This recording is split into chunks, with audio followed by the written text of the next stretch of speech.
नमस्कार बंधुरा मौसुमी kitchen and ब्लगे आपनादेर सबाइके स्वागत।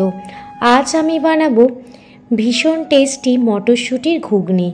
এইভাবে মটরশুটির ঘুগনি বানালে গরম গরম লুচি, পরোটা, রুটি, ডালপুরি সাথে খেতে অসাধারণ লাগে। আর বানানোর পদ্ধতিও খুবই সহজ ও সাধারণ। রেসিপিটি প্রথম থেকে শেষ পর্যন্ত দেখার অনুরোধ রইল। রেসিপিটি বানানোর জন্য এখানে আমি 500 গ্রাম মটরশুঁটি নিয়েছি আর এখানে 3টি মিডিয়াম সাইজের আলু ডুমো ডুমো করে কেটে নিয়েছি আর নিয়েছি চেরি টমেটো। মটরশুঁটির ঘুগনি বানানোর জন্য গ্যাসের ওভেন জ্বালিয়ে কড়াই বসিয়ে দিয়েছি আর কড়াইতে নিয়ে নিচ্ছি পরিমাণ মতো সরষের তেল। রান্নাটি সরষের তেলে করলে সবথেকে বেশি টেস্টি হয়। তেল দিয়ে দেওয়ার পর ডুমো করে কেটে রাখা আলুগুলো দিয়ে দিচ্ছি।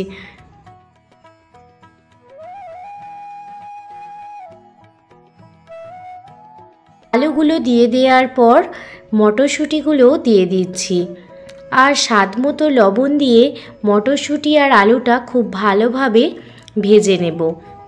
অবশ্যই আলু আর মটরশুঁটি ভাজার সময় স্বাদ মতো লবণ দিয়ে দেবেন, তাহলে দেখবেন আলু আর মটরশুঁটির মধ্যে লবণটা খুব ভালোভাবে ঢুকে গেছে।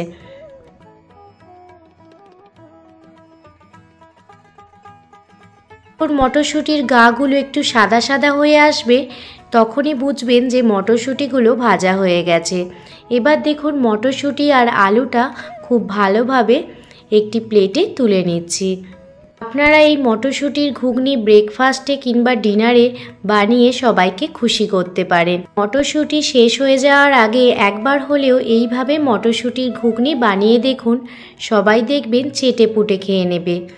আলু আর মটরশুঁটিটা দেখুন ভেজে একটি পাত্রে উঠিয়ে নিয়েছি। এবার ওই তেলের মধ্যে দিয়ে দিচ্ছি 2টো শুকনো লঙ্কা, 1 চামচ গোটা জিরে আর দিয়ে দিচ্ছি দারুচিনি আর এলাচ। ফোড়নটা প্রথমে ভালোভাবে ভেজে নেওয়ার পর এর মধ্যে দিয়ে দিচ্ছি ক্যাপসিকামগুলো আমি ছোট ছোট করে কেটে নিয়েছি। প্রথমে ক্যাপসিকামগুলো সামান্য তেলেতে ভেজে নেব। 1 থেকে 2 মিনিট ক্যাপসিকামগুলো ভাজা হয়ে গেলে এর মধ্যে দিয়ে দিচ্ছি 2টো মিডিয়াম সাইজের পেঁয়াজ। পেঁয়াজটা মিহি করে কুচিয়ে নিয়েছি। দিয়ে দেখুন ক্যাপসিকাম আর পেঁয়াজটা খুব ভালোভাবে ভেজে নেব। পেঁয়াজ যাতে তাড়াতাড়ি ভাজা হয়ে যায় সেই জন্য দিয়ে দিলাম স্বাদ মতো লবণ আর স্বাদ মতো চিনি।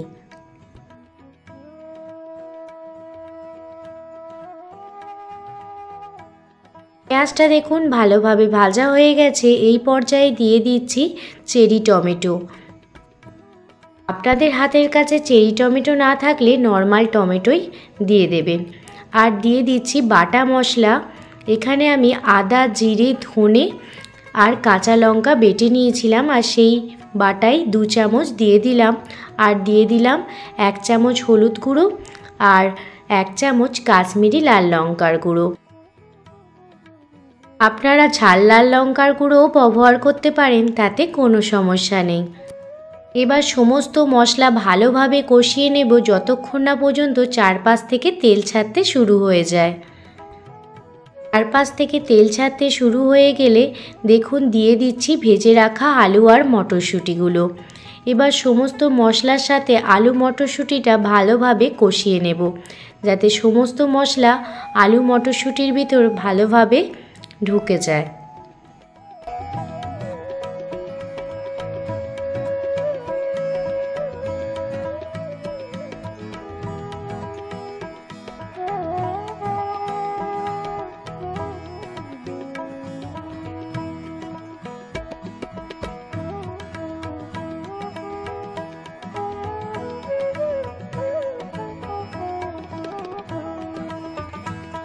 ভালোভাবে কষিয়ে নেওয়ার পর এবার পরিমাণ মতো জল দিয়ে দিচ্ছি।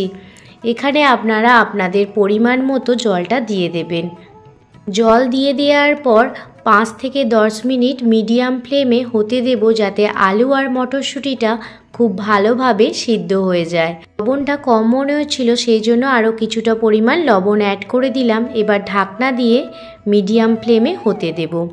10 মিনিট পর ফিরে এসেছি আর এখন গ্যাসের ওভেনটা বন্ধ করে দিয়েছি। আর আপনাদের দেখাচ্ছি, দেখুন আলু আর মটরশুঁটি কত সুন্দরভাবে সিদ্ধ হয়ে গেছে। এবার আমি 1 চামচ ভাজা মশলা দিয়ে দেব। এই ভাজা মশলার মধ্যে আছে জিরে, ধনে আর তেজপাতা আর শুকনো লঙ্কা। আমি ড্রাই রোস্ট করে গুঁড়ো করে নিয়েছি আর সেই মশলাটা দিয়ে দিলাম। ঘুগনিতে অবশ্যই এই ভাজা মশলাটা দেবেন, তাহলে দেখবেন এই ঘুগনির টেস্ট দ্বিগুণ বেড়ে গেছে। শেষে ধনিয়া পাতা দিয়ে দিলাম, এতে টেস্ট আরও ভালো হবে। মটরশুঁটির ঘুগনি একদমই রেডি হয়ে গেছে। এবার আমি এটি পরিবেশন করে দেব। তো আজকে আপনাদের আলু মটরশুঁটির এই ঘুগনির রেসিপিটি কেমন লাগলো আমাকে অবশ্যই কমেন্ট করে জানাবেন। একবার হলেও বাড়িতে ট্রাই করে দেখবেন, আশা করছি আপনাদের খুব ভালো লাগবে। আর এই রকম বাটা মশলা দিয়ে ঘুগনি বানালে এর টেস্ট কিন্তু খুবই ভালো হয়। নতুন বন্ধু আজকে এই ভিডিওটি দেখে থাকলে যদি আপনাদের ভালো লেগে থাকে প্লিজ একটি লাইক, কমেন্ট, শেয়ার করে আমার পাশে থাকবেন। পুরনো বন্ধু, নতুন বন্ধু সবাইকে জানাই অনেক অনেক ভালোবাসা। এতটা ভালোবাসার জন্য, এতটা পাশে থাকার জন্য অনেক অনেক ধন্যবাদ। সবাই ভালো থাকবেন, সুস্থ থাকবেন, সাবধানে থাকবেন। আমি আবারও কোনো দিন অন্য কোনো রেসিপি ভিডিও নিয়ে আপনাদের সামনে হাজির হব। ধন্যবাদ।